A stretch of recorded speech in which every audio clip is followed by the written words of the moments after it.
Are you an HR department of one, trying to figure out how to balance task and strategy while keeping up with changes in regulatory compliance? Do you need a fresh outlook on old topics? Then stop what you're doing, grab your coffee, and get ready to recharge. If you have people, you have problems to solve and things to do. Your host is Brenda, a 20-year human resource professional, ready to explore the HR industry with veterans of business and life with fresh eyes and new ideas. Learn about the rapidly evolving changes in employment law around the country, as well as new tactics to deploy and build engagement in your workforce. If you're looking to implement new practices to make your job easier in HR, then this podcast is for you. Hey everyone, and welcome back to the Best Practices in Human Resource podcast. My name is Brenda. I am your host. I am really excited to have you guys back here and very, very grateful. If you are a returning listener and have been tuning in for a little while, thank you so much for coming back and sharing the adventure yet one more time. And if you've never been a listener on this show, welcome for the first time. The show is designed to be very informative. It's, try and keep it very unique and organic and not the same old stuff that's talked about in the field of HR over and over and over again. We're here to actually give you real solutions to real problems in real time. So today we have in the studio, if you're hearing some snoring going on, that is Champ the Lovable Wonder Dog, my 14-and-a-half-year-old Cocker Spaniel, who is Prince Nighty Night behind me, and then Lola, who is my veteran comfort dog, who is I think she's about 9-ish. She is a Great Pyrenees, and she has a tendency to chime in periodically and lets me know what is going on out in the real world. So today we're going to be talking about employment law changes across the nation. We've got a really interesting topic that hasn't really been discussed a lot, but we're starting to see some potential movement in changes across the U.S., and that is obesity in the U.S. and what the U.S. Appeals Court has upheld as far as a decision in regards to whether or not obesity is actually going to be considered covered under the American with Disabilities Act. So we're going to talk about that. Got some announcements for you and a free resource. So it's going to be another really great show. And before we begin, folks, just understand that the information that is available through this podcast is for informational purposes only and not for the purpose of providing legal advice. You should contact your attorney or your employment attorney to obtain legal advice with respect to any particular issue. If you do not have one, go ahead and reach out to me, and I might be able to refer one to you through our affiliate program, and our partner with that is Jackson Lewis, and they are a phenomenal nationwide firm. I've been working with them for a number of years, and some really, really great talent coming out of that. Okay, so let's talk employment law changes around the country. So something I haven't done for a little while is actually give you guys an update on posters. And this is an announcement that is updated, I pay attention to, from our other affiliates over at the Employment Law Compliance Center. And they're really great people. They keep a beat on all of these changes. And I'm going to run down a bunch of stuff for you here as to what has changed. And we're going to go all the way back to June. So definitely it's all about keeping it fresh and in perspective. So in certain California cities, as of July 1st, you have poster changes. So I'm going to read those off to you. I know it's been a little bit, but I'm going to do it again. Alameda, Berkeley, Emeryville, Fremont, Los Angeles, Milpitas, Pasadena, Santa Monica, San Francisco. If you guys are employers in those cities and you have not ordered posters, you're going to want to do so. And I'm going to tell you how to do that in a minute. Also, folks in Chicago, Cook County, Illinois, you guys also have poster updates as well. Portland, Maine, Michigan, Massachusetts, District of Columbia, Maryland, Montgomery County in Maryland, and Oregon, as well as Washington, D.C., you guys all have poster changes. And you can go ahead and go to the bestpractices.org website, click on the affiliates tab, scroll down just a little bit until you get to the Labor Law Compliance Center. You click on that link there, but before you do, make sure you write down the code posters 2019 and you can get 25% off on these posters. Now, I'm going to tell you something that I learned with one of my clients. A client of mine has a service where they can obtain complimentary posters. It's part of their package. And I said, hey, listen, your state has had a poster update. Go ahead and order posters. So we went ahead and ordered posters. Well, guess what? That company sent them the same ones that they already had. There was no change to it. Verified the date, looked at all the language. Sure enough, it was the same thing. So the team over at Labor Law Compliance Center really keeps up on what's going on. That's the reason why I refer them to you guys. That's the reason why I trust them. That's the reason why I like them, is because not every company that offers you a poster or posters as part of their package is going to keep as strong an eye on what's going on. So because they rely on another vendor. So definitely keep your ears to the ground on that kind of stuff, and Labor Law Compliance Center is also available for that. Folks, I almost forgot one call out. Federal contractors, there is an updated poster. You guys have a separate poster. So if you are a federal contractor, I know I'm backtracking a little bit and I apologize, but this is an important call out. You are required to have your state employment poster posted, your federal employment poster posted, and those two requirements are for every employer in the U.S. You always have to have two. You can't just rely on your state. You need your federal and you need your state up. But if you are a federal contractor, you have to have the third poster, which is called federal contractor poster. That also needs to be displayed as well. So oddly enough, there really hasn't been a lot of change going on this past week. I think we've kind of gotten through a lot of the big shift, the mid-year shift that's been going on with different types of, legislative changes at the state level. Haven't seen very much come across at the federal level, and so we'll see what next week holds. But the only call out that I want to make is this really is just a heads up for employers down over in South Carolina. South Carolina actually recently has done away with common law marriage. And some people are like, well, what's the big deal on that? Well, it could impact a couple of things depending upon exactly what it is that they are calling out. And common law marriage, as well as being able to identify somebody as a domestic partner, could potentially impact, well, from an employment perspective only, could impact the possibility of being eligible for benefits and things like that. So for those of you who are down in South Carolina, make sure that you are definitely paying attention to that as well.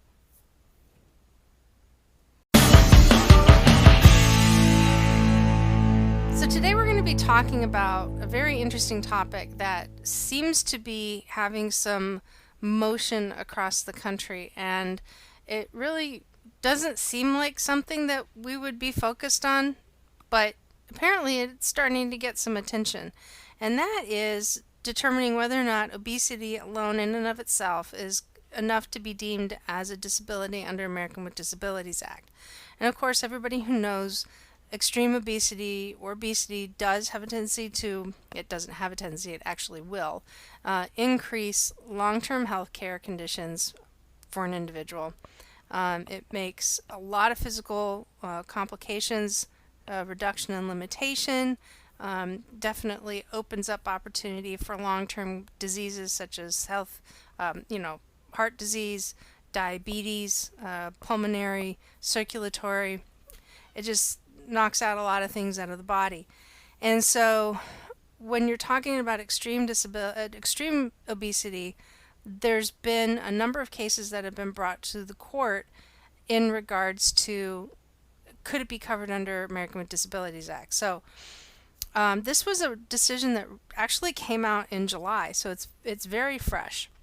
And I'm going to read you the synopsis on this. I'll give you some backstory, and we're going to kind of go back just a little bit in history on it so you guys understand what this is. So basically, it's the 7th Circuit Court in the U.S. Court of Appeals that held that obesity alone is not a protected disability under American with Disabilities Act. Now, a disability is defined as a physical or mental impairment that substantially limits one or more major life functions. And it also is something that if somebody could be regarded as having a disability, that is also protected, or there is an actual record of that individual's impairment. So somebody being regarded could be, for instance, somebody with a significant hearing problem, and you can call their name 17 times, and they turn around and they're like, "What'd you say?" Right? And then you act as an employer under that kind of mental or perceived view that this person has a disability, as they're hard of hearing. Well, if you try and terminate them and you constantly regard it, and there's evidence to show that you regard them as having it, that actually becomes protected. So, so it's a very, very broad definition. I mean, in some cases, it almost seems like if you have the sniffles, you could be covered under ADA, but it is also very specific too. So, anyway, in this case, this is a case that was Richardson versus the Chicago Transit Authority. It took place back in the case started. The incident itself started in about 2005 through 2009, and it culminated in 2010. So it is a few years old. And so, folks, when people have heard me say, "Oh, do what you can to mitigate risk in cases," I mean, we're here in 2019, and this appeals case has just been determined from incidences that took place and were filed many years ago. So think about that. That is a lot of time, a lot of money, and a lot of life that's been put into a particular case. So, listen, if you think that you're going to skate through on something, this is a good one to get you to think twice, because the outcome was not favored as in the plaintiff. It was favored for the employer. So, let's take a look at what all those details are. So basically, he was a bus driver for the CTA, or Chicago Transit Authority, and his weight actually rose. It began to increase from about 350 pounds around 2005 to well over 560 pounds in 2009.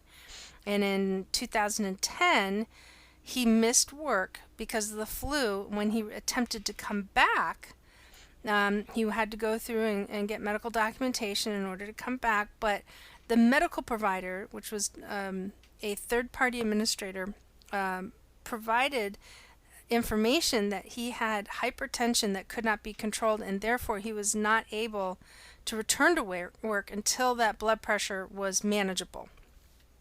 So that's a big deal. You don't want somebody driving around humans' lives when they've got a condition that can't be controlled or isn't under control. So he was put in a temporary position that is really deemed for individuals who are not medically able to perform the essential functions of the job. So they're unfit. So he basically didn't pass his fit for duty test, and upon his return, to make sure that he could return safely. And so what they did is that they didn't terminate him, they just put him into another job category. They put him into a temporary position, so he wasn't losing anything at this point. So he was deemed fit to return to work in September of that year. However, there was somebody that noted that the bus seats were not designed to accommodate drivers who actually weighed more than 400 pounds. And at this point, we're now talking about a gentleman who's weighing well over 560 pounds.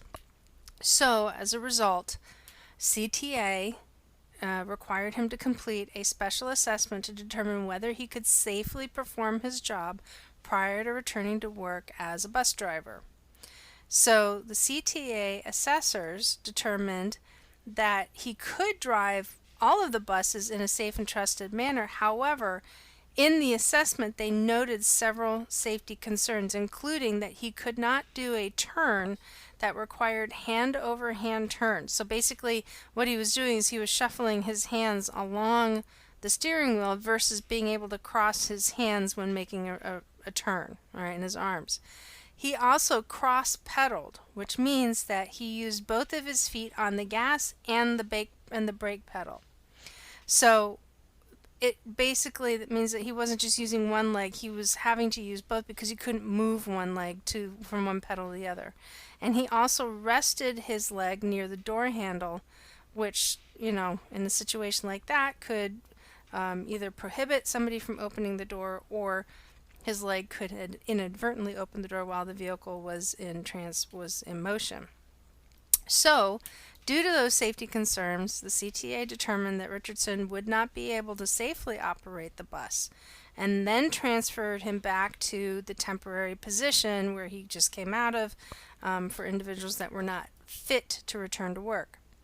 So, after 2 years of being in this position, in this temporary position, which apparently at this point he went into an inactive status and failed to submit documentation to extend his time in that role, he was terminated in February of 2012. Now that's a big key call out right here.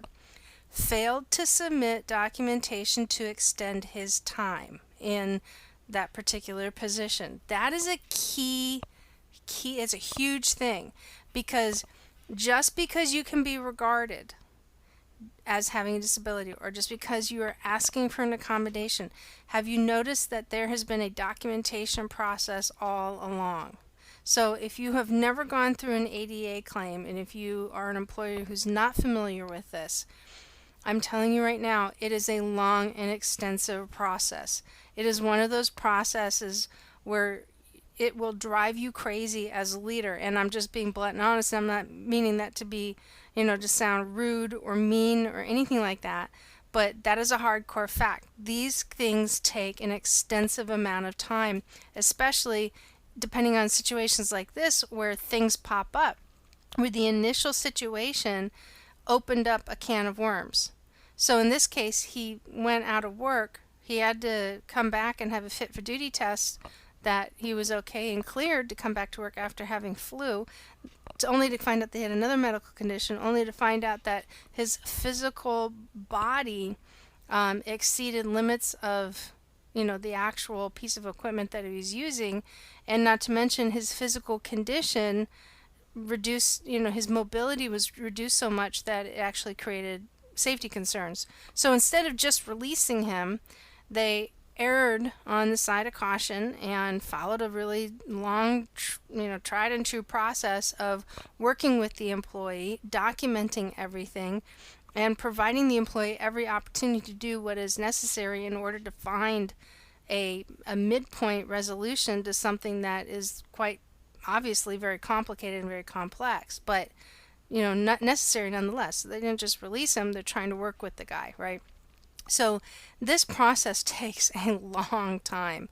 I mean, we're now 2 years into this process, and after 2 years of probably making several requests in writing that you needed to have the documentation in, it didn't get done. So, needless to say, the employee filed a suit against CTA claiming that they violated the Affordable Care Act, American with Disabilities Act, by refusing to allow him to return to work because it regarded him as being too obese to work as a bus operator, as a bus driver. So the Seventh Circuit Court, affirming the judge of the district court, held, so this was, the Seventh Court is the U.S. Court of Appeals. So what this is just simply saying is that the Court of Appeals judge ruled continuously in favor of the district court that Richardson, the employee's obesity, was not a protected disability under ADA because he had not presented evidence that his obesity was caused by a physiological disorder or condition, or that anyone at his employer perceived his obesity as a disability. So those are another two big key call-outs right there. Because remember I elaborated more on you have to be perceived as having a disability? So, in and of itself, obesity is a disease. We know that. However, in and of itself, unless you can determine that it is a physiological order or a condition, then it could potentially be deemed as a condition protected under ADA. That doesn't mean that everybody who's obese isn't automatically protected. Those are the underlying things, is that you have to prove that is a physiological disorder or condition, or that he has been documented, it is documented that he's disabled because of obesity under those provisions, or he is regarded as having, okay, by the employer. So those are huge, huge call outs. And like I said, this takes a very long time.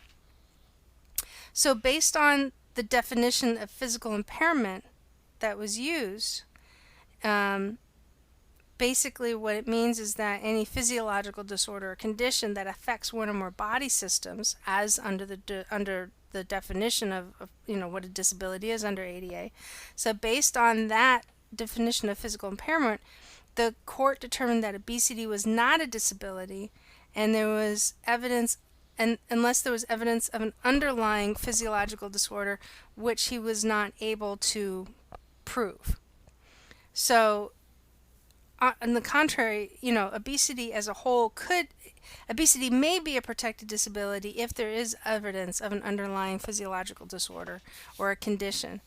But obesity, it basically takes on a whole new face, right? It grows its own head. So, contrary to that, not too long ago, actually this came out just the other day, this week, that the state of Wisconsin, oh my gosh, I said it again, the state of Washington State, issued a determination in the state Supreme Court that it is illegal under state law to refuse to hire an obese individual if they are otherwise qualified for the job when it defined obesity as a disability under state law. So we've talked about patchwork law many times already. And the biggest area where we see patchwork law right now is with marijuana and marijuana laws. We see patchwork laws with equal pay. We see patchwork laws with FMLA. Some states are adopting, and cities are adopting, individual family medical leave protection. And ban the box as to what could be asked as far as any type of criminal background, or if somebody's been, has been convicted of a crime. In addition to that, we're also seeing individuals that there's a restriction on whether you can ask for prior salary history. So could this be the next wave? That was 5 things I just listed right there. Could this be the next wave? It's possible. It depends on how rooted this thing gets and if it grows legs. It is no secret that here in the United States, we are getting heavier in this country. And so this is going to be pretty big. So let's talk about Washington State for a few more minutes. So the courts ruled that the state's definition of disability in the state included individuals with disability that offer a significantly broader scope than what the federal disability law is. Weight is not listed as a protected category under Title VII. And for those of you who are not familiar with Title VII, short version, that is the provision of the law that prohibits you from discriminating against anybody for their race, their religion, their gender, right? And those I know you've heard. You may not necessarily know the full definition of it. If you're an HR pro, you know exactly what I'm talking about. If you're an HR sprout, you probably know what I'm talking about as well. So it is not listed as a protected category. There are a few laws that kind of directly address obesity discrimination. Michigan has a law that explicitly protects against discrimination with employment on the basis of weight. There's a few cities that also address it as well, such as Washington, D.C. and San Francisco. Massachusetts is moving in that area as well. They've introduced a bill earlier this year that could make discrimination unlawful on the basis of both height and weight. So the Washington State Court decision really confronted, really kind of for the first time, well, other than Michigan, you know, what obesity is as far as the classification of it. So the ruling is that the medical evidence for obesity shows that there's that it is a physiological disorder or a condition that affects many of the list of the body systems, and that obesity is merely not a status of being overweight, but it is actually recognized by the medical community as a primary disease. And I apologize for stumbling all over this, but I want to make sure I get this out and say it accurately, because I don't want it to be misperceived. Now, there's also a big old yeah but as to where this could also rear its head as well. And this is really where it gets wonky. There's an act out there called GINA, and the acronym is GINA, and it is the Genetic Information Non-Discrimination Act of 2008.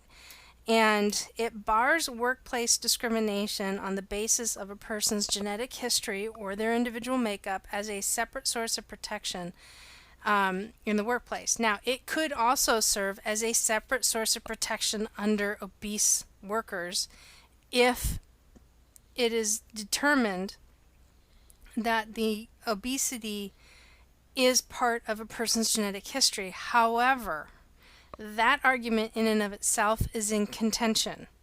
Not everybody who's obese is obese because of a genetic condition. And that would have to be proven in court. However, GINA gets very complicated because an employer can't ask for that information. So if somebody's going to claim it under GINA, the employer is not legally entitled to any type of family genetic history, any information. So that way when people are filing claims, for benefit coverage and medical coverage and things like that, the employer has no legal right to a lot of this information. So a lot of this is kind of protected under GINA. So when, companies are talking about putting together an all-inclusive information, data-driven type of,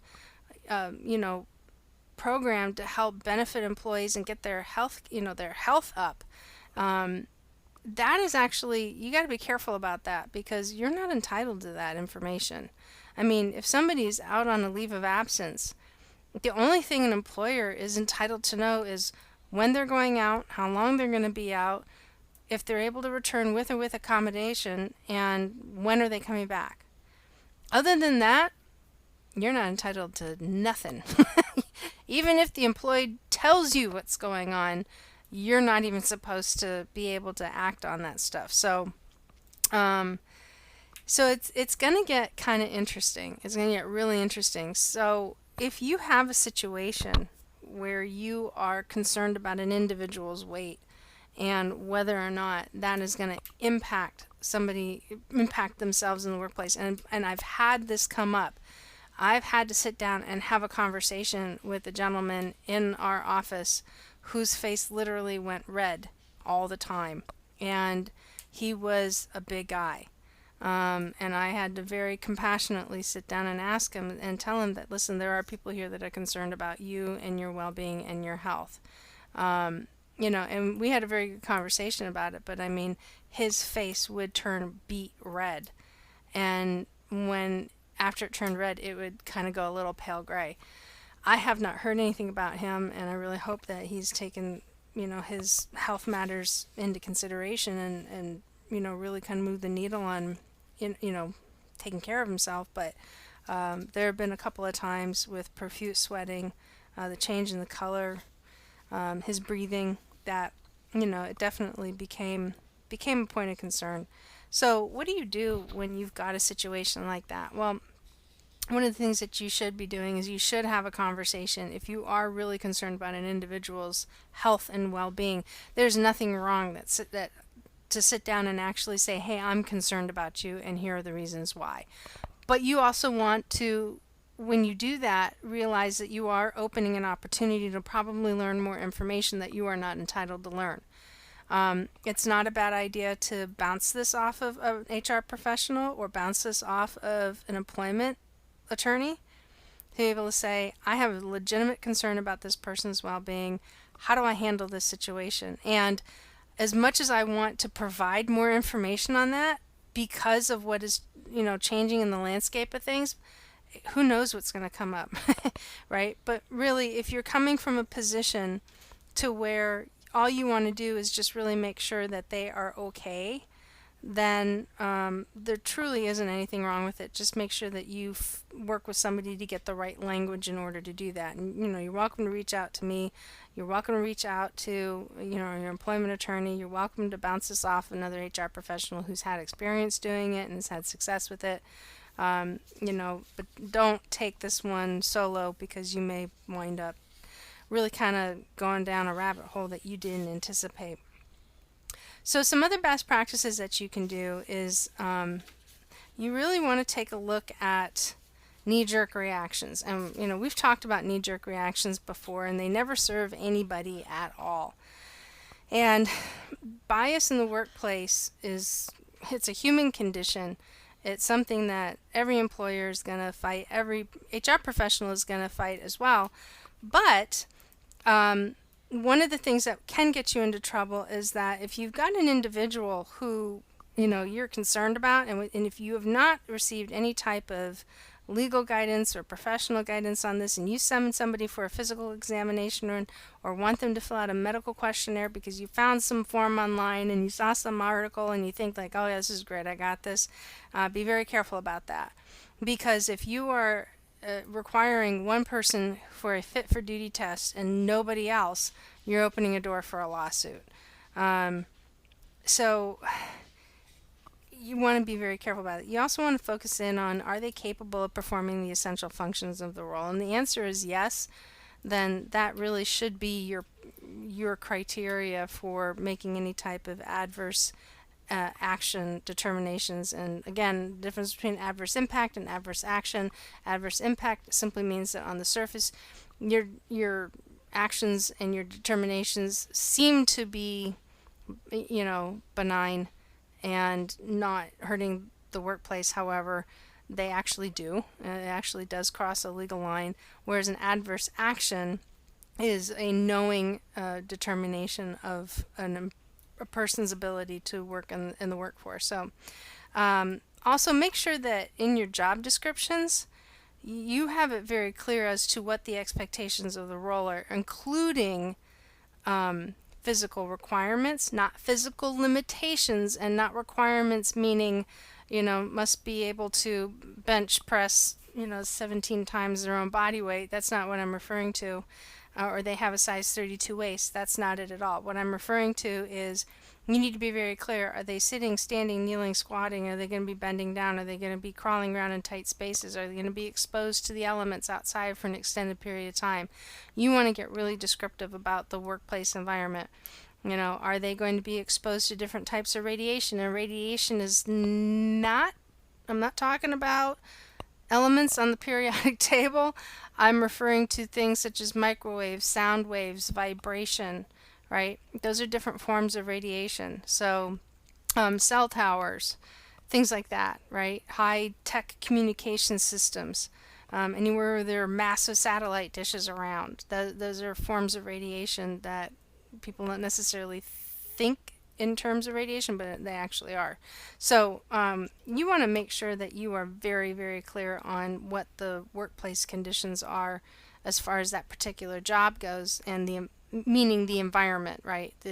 Are you in an office, or are you in and out all day long? Or are you working solely outside? Are you going to be in a vehicle where you're not going to have a lot of opportunity to move your legs around, and you're going to wind up losing some circulation? So those are some things that you can put into place.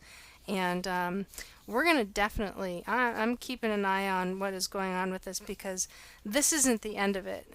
We've seen a lot of very unique things changing in the landscape of our country and employment law. And I tend to think that at some point in time, this is definitely going to move forward. So we'll just have to be a little vigilant about this and pay attention. And definitely when I see some motion on it, or if I see something else coming up, I'm going to, by all means, I'm going to be sharing that with you guys.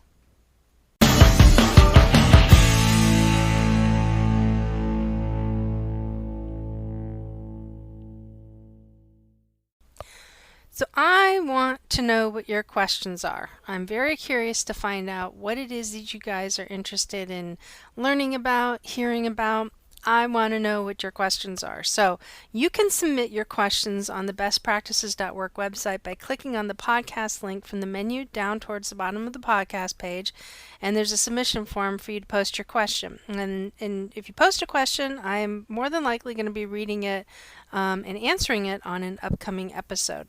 Now, today's question is workers' compensation supposed to benefit employers or employees? So I'll give you 10 to 1 as to who was actually asking this question. It was asked by an employee. So when an employee tends to ask some of these questions, we've done this on prior episode, that there's always a reason why. So workers' compensation is actually designed to benefit both, to be completely honest with you.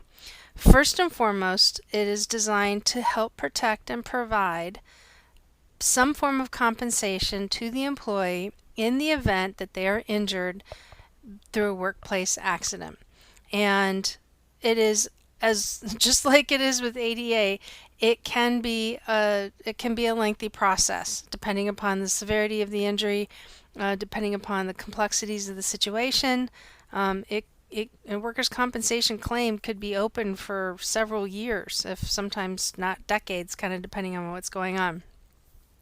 So as it benefits the employee, a workers' compensation provision, insurance, and all the things that it provides is that it provides coverage for the employee. Now, it doesn't provide 100% coverage typically, and that would be completely dependent upon how it's written in the policy itself. Typically, it only covers 60%. In most cases, it could potentially cover a little bit more, but that's what it's designed to.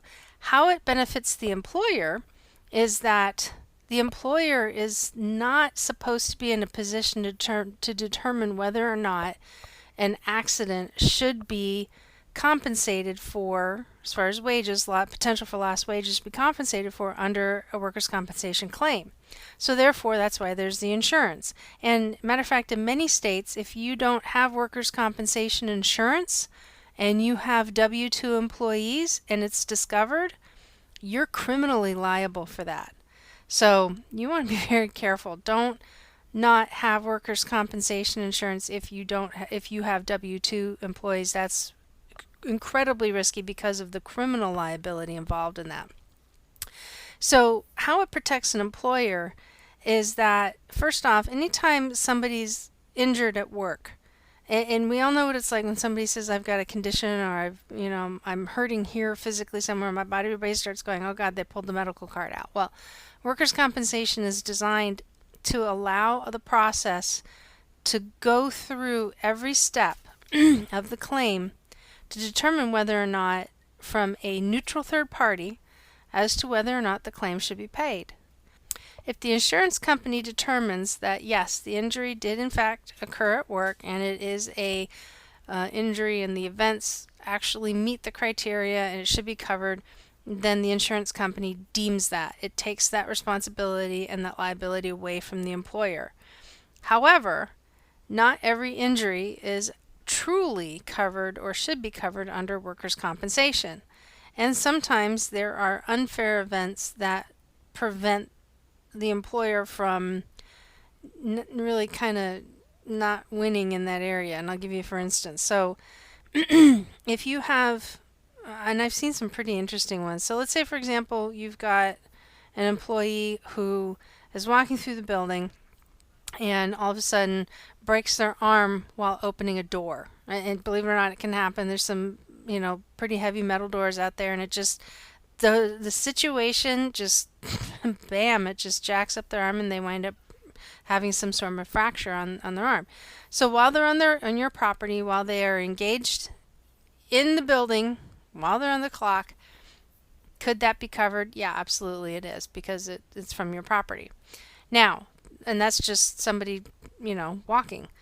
What if you have somebody who you have wood beams that are kind of stacked up, about 3 or 4 high, and you have an employee that's walking on them like a balance beam in an area of the building where they don't typically belong, and they slip and they sprain their ankle? Is it covered under workers' compensation? Well, the answer to that is yeah, it probably is. However, there is something that you guys can do. Now, that's not necessarily a fair situation, right? Neither is somebody breaking their arm walking through a door necessarily a fair situation. But the person who was acting in an unsafe manner by walking on, materials that could present a hazard in an area that they don't belong, you can discipline somebody for something like that. And I'm only going to use that as an example. That doesn't mean you can discipline everybody, because it is subjective, right? But you wouldn't necessarily discipline the person walking through a door, right? You would want to remind them to operate in the building in a safe manner. And I know that sounds kind of goofy, but that's actually a best practice, is that you always want to educate your employees when there is some form of workers' compensation. Now, I will tell you that there are people out there that run a gamut and they run a game, and I've seen a couple of them.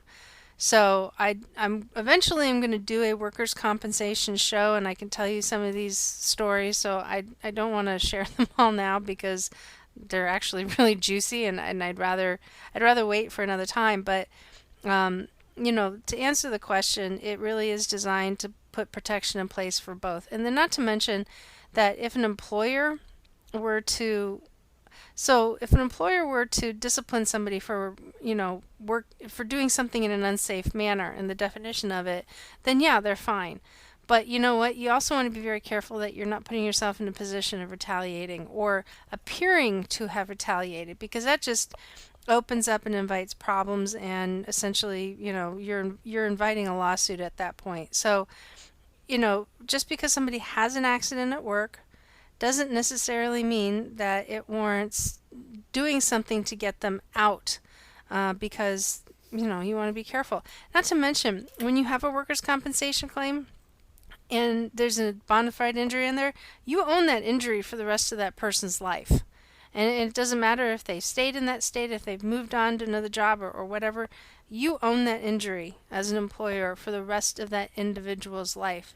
So if there's something that comes up that is repetitive, that back injuries are pretty known for that, something like that. If there's major back surgery and it can get botched, or if it's, the person, has a lifelong disability, you own that, and you'll be paying for that. Your insurance will be paying for that forever and ever and ever. So workers' compensation tends to be a little cumbersome, but it is actually designed to protect both the employer and the employee. All right, so we got some announcements. I announced this on the last episode that the new HR University by Best Practices is up. It's online. It is the online training database that I've started to grow, and every week I am committed to adding one new course. So what is released as of today is a new workshop called the American with Disabilities Act for Employers. And what it does is, we've kind of touched on some of this stuff today, so timing is perfect. It's a workshop I've delivered before in the past and have converted it into an online course. And it really is designed to help employers understand what American with Disabilities Act is all about and some best practices around that. Now, the course is $49, and every time I release a course for the first 5 days, you can get 50% off by using the code that is specific for the course. So once this ends on Sunday, August 11th, then the course is going to go back up to $49. So if you want to take advantage of this, you have 5 days to get this course at 50% off, and you want to go ahead and use code ADA5. That's Alpha David Alpha 5. And then also, we're going into the last quarter of the month. the back half of it, and we are looking at workshops. So I've released the first and scheduled the first on-location workshop in Virginia Beach. And later that month, we're also going to do a second one in Chesapeake, but then we're also going to have the Chesapeake one available for a virtual course as well. So you'll be able to, if you are not in the state of Virginia or in the area, you can actually go ahead and sign up and take the course virtually, live. And this one is My Employee Smokes Pot. And with everything that is going on with the changes in marijuana law, the timing really couldn't be better on that. So, and then also look, if you want to find out some other things that we've got going on, I've also got the series of Holy Cow books that are coming out. I've got 2 that are out right now. I've got more planned. The first one is Holy Cow, I have to fill out an I-9 form. And the other one is Holy Cow, I have to talk to my boss. And the I-9 is a tool to help accompany the M247 book that is released by USCIS. It helps people understand how to complete an I-9. This really is just squashed it down, plus some best practices mixed in there as far as, what do you do? You potentially get audited. And then the Holy Cow, I have to talk to my boss, helps give you 4 rules to work with so that way you can make some serious improvements in how you communicate with your boss. Because let's face it, bosses will have a lot more problems than you and I ever will. It's just the way it works. If you're a boss, you've got more problems than anybody else.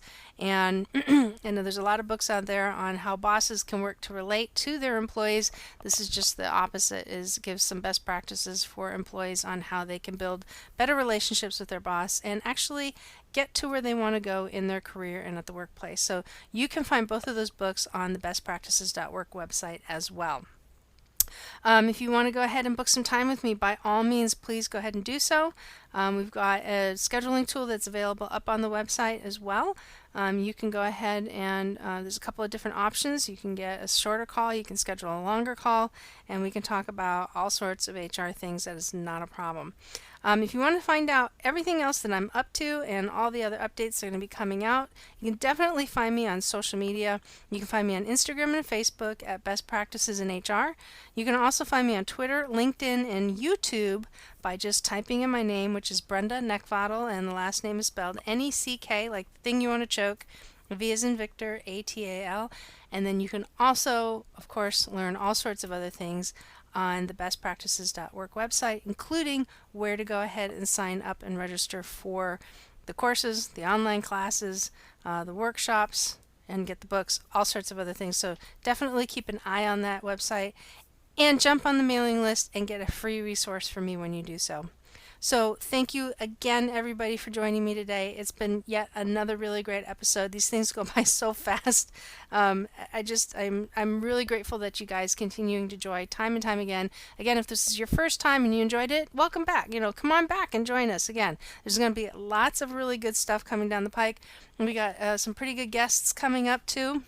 We are getting into benefits time frame, so we've got some episodes coming up. We're going to talk about benefits. We're going to talk about some federal contracting, especially if you're interested in wanting to understand what federal contracting is and all the HR compliance stuff that comes with that.